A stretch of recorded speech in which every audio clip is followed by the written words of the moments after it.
भारत में बहुत से महान देशभक्त हुए जिन्होंने कभी इस देश की मिट्टी को अपने खून से सींचा तो किसी ने अपनी पूरी जिंदगी देश की सेवा में लगा दी। पर वहीं दूसरी तरफ कुछ लोग ऐसे भी हुए जिनकी खुदगर्जी का नुकसान देश को लंबे अरसे तक उठाना पड़ा।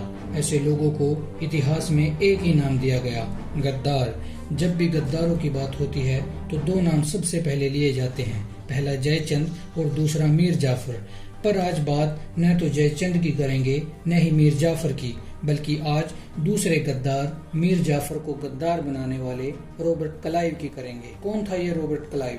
स्टोइच में जन्मा ये आदमी भारत में ब्रिटिश साम्राज्य का संस्थापक माना जाता है। चतुर चालाक ये आदमी पहले ब्रिटिश सेना में एक सैनिक के पद पर तैनात हुआ। 18 साल की उम्र में जब भारत आया तब कंपनी का क्लर्क बनकर आया और देखते ही देखते ब्रिटिश भारत का पहला गवर्नर बन गया। क्या वजह रही होगी, एक आम से क्लर्क को कंपनी ने गवर्नर बना दिया, जिसके बाद भारत पर अंग्रेजी हुकूमत के काले बादल छा गए। ब्रिटिश ईस्ट इंडिया कंपनी के लिए यह शख्स कितना जरूरी था आप इसका अंदाजा लगा सकते हैं, क्योंकि अगर यह आदमी ना होता तो भारत को 200 साल अंग्रेजों की गुलामी ना करनी पड़ती। वो क्लाइव ही था जिसने भारत में अंग्रेजों की किस्मत लिखी। बेहद क्रूर, पत्थर दिल और अत्याचारी, जिसे अफीम की लत थी, जिसका दिमाग ठिकाने पर नहीं रहता था। कई इतिहासकार उसे साइकोपैथ भी कहते थे। इसी क्लाइव नाम के आदमी पर 1935 में एक फिल्म भी बनी, क्लाइव ऑफ इंडिया, जिसमें इसको एक रोमांटिक हीरो दिखाया गया, बिल्कुल वैसे जैसे हिंदी फिल्मों का हीरो अपनी महबूबा के लिए कुछ भी कर गुजरने की चाहत रखता हो। दिल लुटाने वाला, टूटकर प्यार करने वाला।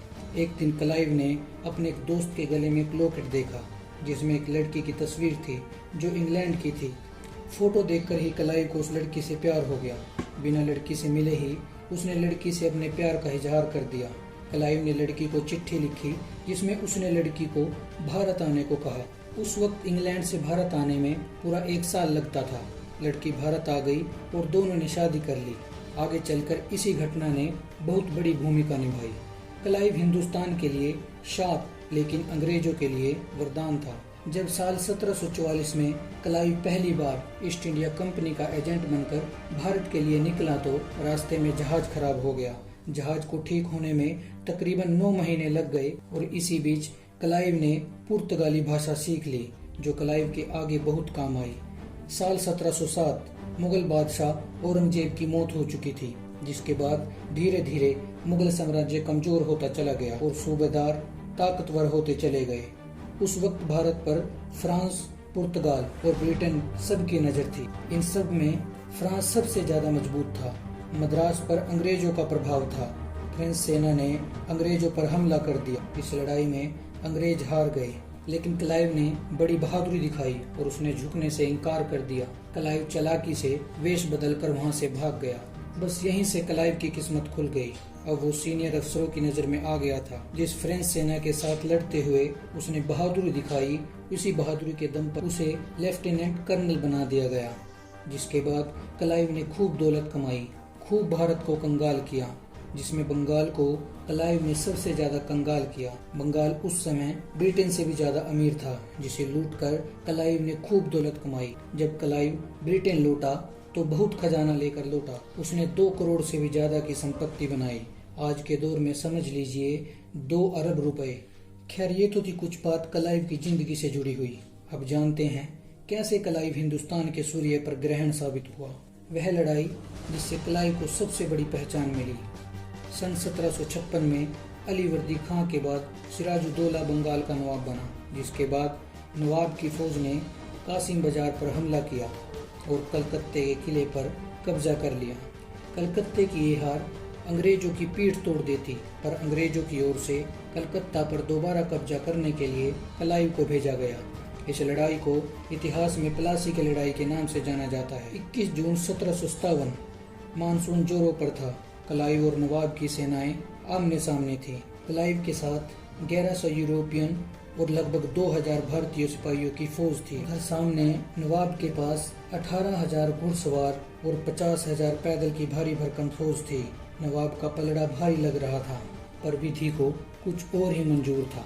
23 जून को लड़ाई शुरू हुई, पर यूं मानिए उस दिन किस्मत सिराजुद्दौला के खिलाफ थी। बारिश की वजह से नवाब की तोपों में भरा जाने वाला बारूद खराब हो गया और वहीं दूसरी ओर नवाब के वफादारों ने भी नवाब के साथ धोखा कर लिया। जफर अली खान उर्फ मीर जाफर नवाब का सेनापति था। मीर जाफर और क्लाइव के बीच समझौता हुआ, जिसमें अगर मीर जाफर सिराजुद्दौला को हरवा दे तो बदले में उसे बिहार, बंगाल और उड़ीसा की नवाबी मिलेगी। फिर क्या था, लड़ाई शुरू होते ही मीर जाफर नवाब की फौज के एक बड़े हिस्से को जंग के मैदान से दूर ले गया, जिसके परिणाम स्वरूप नवाब की हार हुई और क्लाइव जीत गया। नवाब ने भागने की कोशिश भी की, लेकिन नवाब को पकड़कर मार दिया गया। इस लड़ाई में हुई चालसाजी, रिश्वतखोरी का मास्टरमाइंड क्लाइव ही था। क्लाइव इस लड़ाई के बाद अंग्रेजों के लिए एक बहुत बड़ा चेहरा बन चुका था, लेकिन बेताज बादशाह बनने के लिए अंग्रेजों को कुछ साल रुकना पड़ा। 1764 में हुई बक्सर की लड़ाई के बाद अंग्रेजों के पैर हिंदुस्तान में जम चुके थे, जिन्हें उखाड़ पाना काफी मुश्किल था, जिसकी एक ही वजह थी, क्लाइव की धोखे भरी चालें। क्लाइव की हर कहानी क्रूर है, दिल को तार तार कर देने वाली है। आधुनिक इतिहासकार क्लाइव के किए अत्याचारों के लिए उसकी गंभीर आलोचना करते हैं। क्लाइव ने बहुत अत्याचार किए, बुनकरों को गुलाम जैसी हालत पर ला छोड़ा, उसने ऊंचे टैक्स लगाए, उसकी तय की गई किसान नीतियों से किसान बर्बाद हो गए। इन्हीं नीतियों के कारण 1770 में बंगाल के अंदर भयंकर अकाल आया। कहा जाता है इस अकाल में 1 करोड़ से ज्यादा लोग मारे गए। यह अकाल बिहार से बंगाल तक फैला हुआ था। इस अकाल में हुई इन हत्याओं की सबसे बड़ी जिम्मेदारी क्लाइव के सिर पर है। पर कहा जाता है जितना क्रूर आदमी होता है उसका अंत भी उतना क्रूर और भयानक होता है। भारत से रिटायर होने के बाद क्लाइव ब्रिटिश संसद पहुंचा, लेकिन उसकी इकट्ठा की गई दौलत उसे भारी पड़ गई। संसद के बाकी सहकर्मी उससे जलते थे। भ्रष्टाचार की वजह से उसे खूब खरी खोटी सुनाई जाती। 1774 में क्लाइव ने आत्महत्या कर ली। क्लाइव ने एक छोटे से चाकू से अपना गला काट लिया। क्लाइव ने हिंदुस्तानियों पर बेअंत जुल्म ढाए, लेकिन इतनी सी सजा उसके लिए काफी नहीं थी। तो दोस्तों, ये था हमारा आज का हिस्टोरिकल किस्सा। आपको कैसा लगा हमें कमेंट करके जरूर बताइए। अगर आपका कोई सुझाव हमारे लिए है तो हमें जरूर लिखिए। ऐसी ही इतिहास से जुड़ी बेहतरीन जानकारी से जुड़े रहने के लिए हमारे चैनल को सब्सक्राइब कर लीजिए। शुक्रिया।